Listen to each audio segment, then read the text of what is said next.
देश में old pension scheme और न्यू पेंशन स्कीम में मचे घमासान के बीच केंद्र सरकार ने एक नई पेंशन स्कीम लॉन्च कर दी है, जिसका नाम है यूनिफाइड पेंशन स्कीम यानी यूपीएस। अब आपके मन में सबसे पहला सवाल उठ रहा होगा कि अब ये यूपीएस क्या है, और साथ ही ये कि न्यू पेंशन स्कीम क्या थी, और ये ओल्ड पेंशन स्कीम से कितनी अलग थी, और एनपीएस में क्या दिक्कतें थी जिनकी वजह से उसका विरोध किया जा रहा था। बताएंगे विस्तार से, लेकिन सबसे पहले जान लीजिए कि यूनिफाइड पेंशन स्कीम यानी यूपीएस क्या है। यूपीएस के तहत कर्मचारियों को रिटायरमेंट के बाद 50% एश्योर्ड पेंशन दी जाएगी। ये रिटायरमेंट के पहले के 12 महीने की एवरेज बेसिक पे का 50% होगा। कर्मचारियों को 25 साल की सर्विस करने के बाद ही ये पेंशन मिलेगी। अगर किसी कर्मचारी की मौत हो जाती है तो इस स्कीम के तहत फैमिली पेंशन का प्रावधान होगा। इसके तहत मिल रही पेंशन का 60% परिवार को मिलेगा। अगर किसी कर्मचारी की सर्विस 25 साल से कम है तो उसे 10,000 प्रति महीने की पेंशन मिलेगी। इससे केंद्र सरकार के 23 लाख कर्मचारियों को फायदा पहुंचने का अनुमान है। नई स्कीम उन कर्मचारियों के लिए भी लागू होगी जिन्होंने 1 जनवरी 2004 के बाद ज्वाइन किया लेकिन रिटायर हो चुके हैं। न्यू पेंशन स्कीम में कर्मचारी 10% योगदान करते हैं, जबकि केंद्र सरकार 14% योगदान करती है।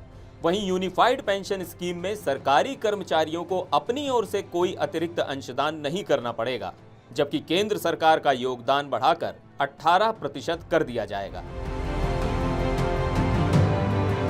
दरअसल सरकार ने नई पेंशन योजना को साल 2004 में शुरू किया था। इसके तहत सरकारी कर्मचारियों को निवेश की मंजूरी मिलती है, जिसके तहत वो अपने पूरे करियर में पेंशन खाते में नियमित तौर पर योगदान करके अपने पैसे के निवेश को अनुमति दे सकते हैं। यही नहीं, एनपीएस में जब कर्मचारी का रिटायरमेंट हो जाता है तो इसके बाद उसे पेंशन राशि का एक हिस्सा एक मुश्त निकालने की छूट होती है। वहीं बाकी रकम के लिए एन्युइटी प्लान खरीद सकते हैं।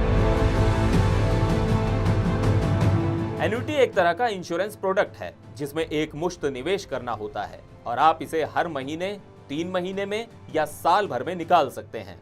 रिटायर्ड कर्मचारी की मृत्यु होने तक उसे नियमित आमदनी मिलती है, जबकि अगर उसकी मृत्यु हो जाए तो पूरा पैसा नॉमिनी को मिल जाता है। अब जान लीजिए ओल्ड पेंशन स्कीम क्या है। बात अगर ओल्ड पेंशन स्कीम की करें तो इसमें कर्मचारी के आखिरी वेतन का 50% पेंशन होती थी।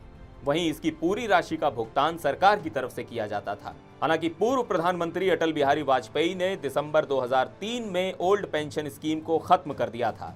वहीं अब लोग इसी पुरानी पेंशन स्कीम को लागू करने के लिए आंदोलन तक कर रहे हैं।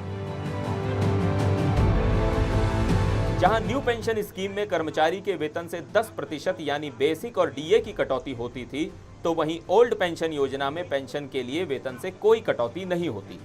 एनपीएस में जनरल प्रोविडेंट फंड की सुविधा नहीं जोड़ी गई थी, जबकि पुरानी पेंशन योजना में जनरल प्रोविडेंट फंड की सुविधा थी।